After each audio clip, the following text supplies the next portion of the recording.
Hello and welcome to show number 1 of the 2019 season for the HIllcrest Football Review. I'm Brent Jones, here of course along with Coach Sam Adams.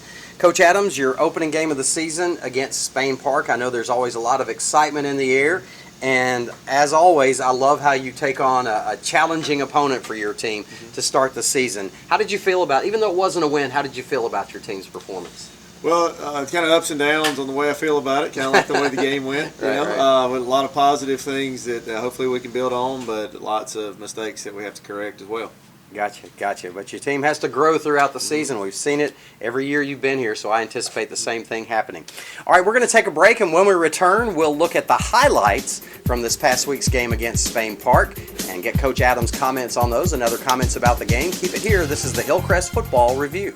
Moe's Original Barbecue and the HIllcrest Patriots, an unstoppable team. Moe's and HIllcrest are partnering this year to bring you great food and great football. Not only can you enjoy delicious mouth-watering items from the incomparable Moe's menu, but you can get your HIllcrest football fix at Moe's. Each Tuesday night from 7 to 8 p.m., Moe's presents the live radio broadcast known as the HIllcrest Huddle. Come join the Patriot Nation for great camaraderie, fabulous food, and in-restaurant interviews with coaches, players, and others from our fantastic HIllcrest community. All broadcast live on Tide 100.9. Can't make it to the game on Friday night? Come on out to Moe's with the rest of the Patriot Nation that couldn't make the trip and cheer the Pats on while watching the live video stream on the NFHS network. Moe's and the Pats, an unstoppable team. Welcome back to the HIllcrest Football Review. Coach, we got a new format for this show this year. We're going to break it down quarter by quarter and just show highlights from each quarter. So since we're about to go into the first quarter, can you kind of give us a summary of what happened in the first quarter with your team? Well, the first quarter was largely kind of one-sided, to be honest with you. They moved the ball really well. Fortunately, we were able to force a couple of turnovers early in the game that kind of kept us alive for quite a while. Right. We also swung the momentum a little bit later on in the game. Right. Okay, well, let's take a look at those highlights and see how it went. All right, this is the first turnover. They were driving, and good strip of the ball here by Calvin. Yeah, it was a really good play by him, and that gave us the ball back when they really had several successful plays in a row. That was a really great play by Calvin, and I'm sure there'll be more of those to come for him this year. Then your team had a great setup right here, just couldn't quite hold on to the ball. Yeah, well, we had a coverage that was a little bit different than what we thought, and they gave us an opportunity for a big play down the field. And unfortunately, we weren't able to quite come up with it. That's turnovers back to back right there. Kind of missed opportunity for both teams, I guess you'd say. Right, momentum came to you, and then right back to them. And then they took advantage of it here. They did.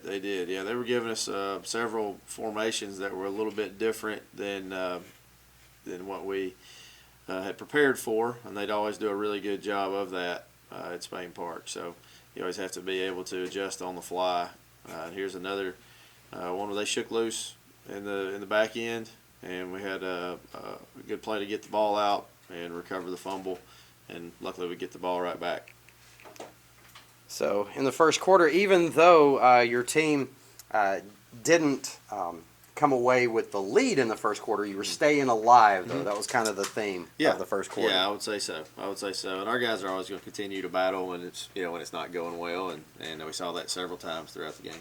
All right, Coach, give us a quick summary of the second quarter and what happened. It started to turn in your direction a little bit more in the second. It did, yeah. We were able to really get the momentum back late in the second quarter.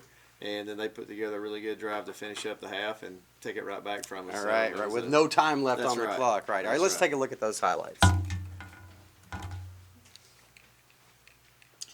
Here they motioned to a different empty formation, which that was kind of probably the thing they did the best over the course of the night, was just give us different variations of empty formations, and it put a lot of stress on our coverage, and then make a really good throw and catch right there. They had really good skill players all the way across the field.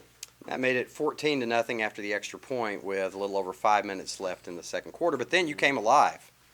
Yeah, we had. I think we'd already turned the ball over one time here in the second quarter before this, and then they brought a blitz that kind of overloaded our protection, and Ethan Crawford was able to use his feet and move around and stay alive there. And our receivers did a good job of continuing to work with him while he was scrambling. And Andre Seiler popped open behind the whole defense. It was really impressive play all the way around. Great athleticism and improv by your quarterback and your receivers there. Yeah, and he really did a great job just keeping his eyes down the field and not panicking when he did get some pressure back there.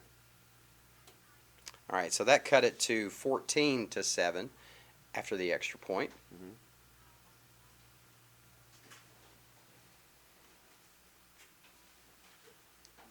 And then right here, we got the ball back. Yeah, I thought we were going to be in a 2-minute kind of situation, and had 2 incomplete passes to start the drive. And at this point, we were really just trying to keep the clock running and make them have to use a timeout. And they probably misaligned a little bit on defense, and our guys blocked it up well. I was really impressed here. I mean, the run was really good, but having 2 or 3 receivers show up in the screen to block downfield for the guy, I mean, it shows those guys just being great teammates and play with great effort. And you can see, the quarterback's down there to celebrate with them as well. Yeah, and Kai has really made a nice adjustment to running back, hasn't he? Yeah, natural he had instincts. some experience there, previously. So, and then Spain Park, to their credit, puts on a really good drive here to end the half.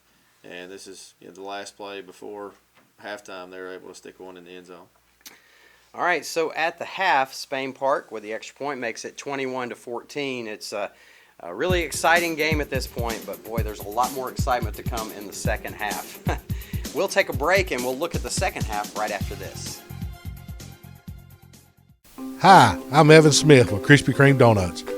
We would like to thank you for being a part of Hillcrest football on Friday nights. Krispy Kreme takes pride in supporting high school athletics in Tuscaloosa. Please come by and try a hot, melt-in-your-mouth glazed donut or one of our many different varieties in the store. We have excellent brewed coffee, iced coffee, and iced lattes. We have caramel, vanilla, mocha, hazelnut, and caramel mocha for all your favorite drinks. Come visit us on McFarland Boulevard where the hot light is on.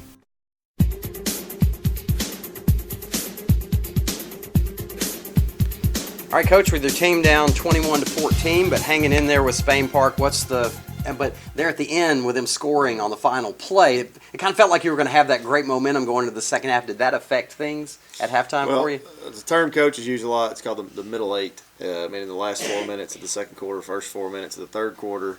And at one point, it looked like we were going to be in control of the middle eight, and they really controlled the middle four, I guess you'd say, by finishing off the first half and then starting the second half. And then with them getting the ball back coming out of halftime, it was almost like the equivalent of a turnover with them getting 2 possessions in a row. Right. Well, let's take a look at the third quarter and see what happened.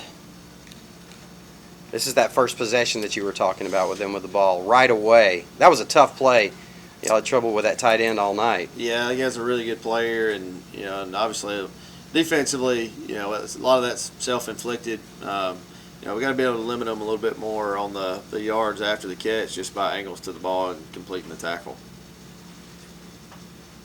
Okay, so that put you down by 2 scores. It seemed like you were chasing them from behind by 2 scores all night, catching up, then they get ahead too, and catching up, and it's a crazy game. Yeah, that's really the way that it went.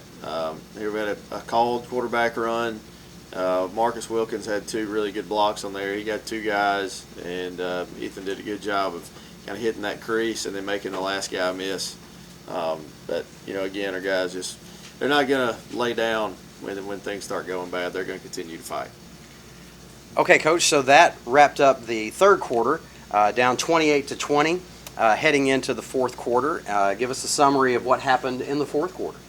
Well, just continue to be like the rest of the game and have a lot of back and forth. A key play was in the third quarter. We did get an extra point blocked after the third touchdown. And then, kind of get in a scenario where, we just got to be able to make 1, 2, or 3 more plays over the course of the game, and hopefully we can come out on top next time. Here they had put together a really good drive. This drive actually started on about the 10-yard line, and they went to a Wildcat type package here with a bigger guy in at quarterback that was going to be really tough to tackle, and they were able to punch it in and take another 2-score lead on us. So here with 11:03 left, down 2 scores again, and you're thinking, okay, that's got to be it. But your guys do not quit, like you said. Yeah, we put together a good drive here. We're able to hit him with a play action over the top to DeAnthony Green. Really good protection right there from the offensive line and the running back as well. and D'Anthony ran a good route and was able to shake loose behind the defense. Still down one score, though. Yeah, we ended up, marching it right back down the field after a good stop by the defense, and we finish it off here with a good, just kind of an old school power play, God's play as they call it, and we're able to just play with a lot of force right there and power it into the end zone. And then you're forced to go for two here in this situation, and oh gosh, so close. Yeah, this is a play that's kind of been good to us over the years. So, really the original plan was to make the throw back to the quarterback right there, and we opted not to do that. And then, unfortunately, we put the ball on the ground right before we crossed the plane of the goal line. So close. And it was obviously impossible to tell from our vantage point, but I guess the officials were right there. That's a tough call, even when you're standing right there. Right. Okay, so that made it 35-33, still 3:46, but you still have a chance to make a stop, get the ball back. Even if you hold them to a field goal, you could still win with a touchdown. Sure. And then they, are able to get one more score here, and pretty much put the game out of reach. We were, hoping to get a quick 3-and-out or a turnover and get the ball right back, but that just wasn't the case. So here they are with the final touchdown of the game. They kicked the extra point, made it 42-33, and that was your final score. Okay, Coach, Spain Park game over with, game one in the books, but you got to be feeling good moving forward. I mean, this feels like a fairly, I know you have some experienced team, but you have an experienced team, but you have a lot of young players as well kind of getting into the mix, and I kind of felt like a lot of people grew up Friday night. I'd like to think so. There were a lot of younger guys out there. There's two freshmen that saw significant action in the game, and I think those guys will continue to get better and better. I think most of the errors that we had are correctable just through work and technique, and just getting the experience on a Friday night is just so valuable also. All right, thank you, Coach. Got a big one against County High this Friday night, and we'll be back here to review that one next week. Thanks for your time. Thanks for joining us.